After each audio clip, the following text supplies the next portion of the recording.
युद्धाचा म्हणाला की समाधान होते जिकडे तिकडे माझ्या नावाचा जय जयकार होतोय राजकर्ता सर्वांचा स्वभाव चालला कोणी आमच्या पूर्वजाने केलेली कुरकुरे आणि तीच आमचा नशिबी पडलं घरात भावनेपेक्षा जर आपलं कर्तव्य श्रेष्ठ मांडव काही कर्तव्याची वेगाने आपल्या कंटाच्या किती वाढेल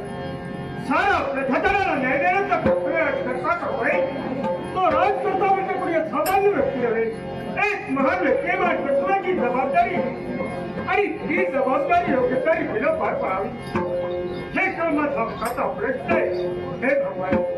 हे निराळा परमेश्वरा तुझ्या कृपेचं हे माझ्या पाठीशी लावते हे तुझ्या घरी कविराय प्रार्थना